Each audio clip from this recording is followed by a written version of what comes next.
Gilas Pilipinas, eliminated na. Matapos silang matalo sa Brazil sa semifinals ng FIBA qualifying tournament.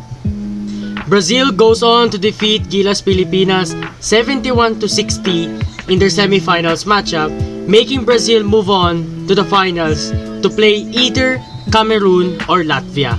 So today's video, papag-usapan natin kung ano nangyari sa Gilas versus Brazil and yung overall performance ng buong game. So, abangan. The Philippines bows out of contention for qualifying for the Paris Olympics.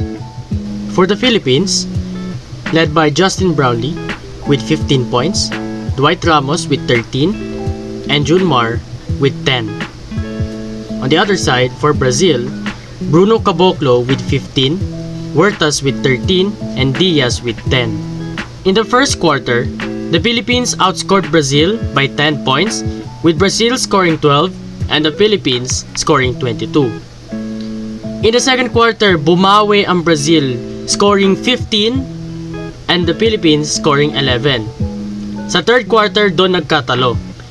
Brazil outscored the Philippines with 24 points and the Philippines only scoring 6 points.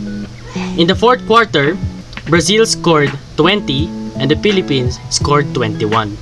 Based dun sa observation dun sa game, dun sa unang part, like first half, Philippines outscored Brazil. Yun yung napansin ko. They were outscoring from all over the place, scoring from mid-range, 3-point shots, etc. etc. However, the second half came and Brazil showed up.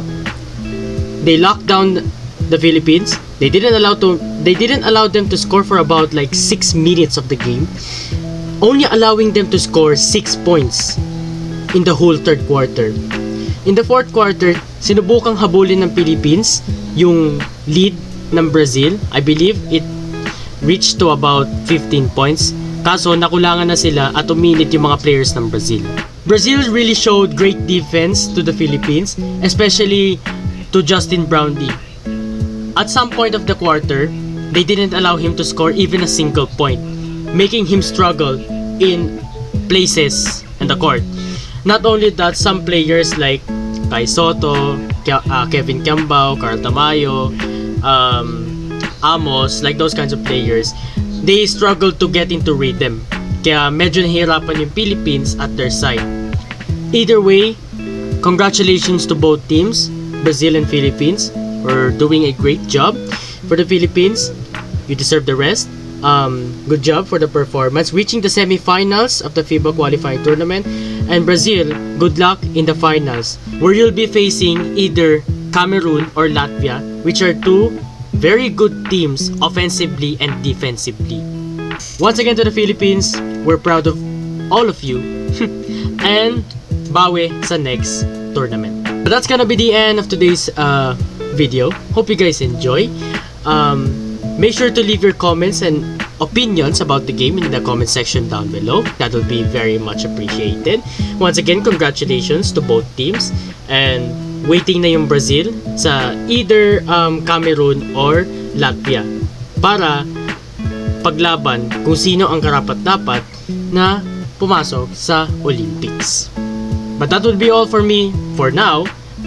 Hope you guys enjoy. Once again, thank you guys for watching, and I'll see you in the next video. Peace.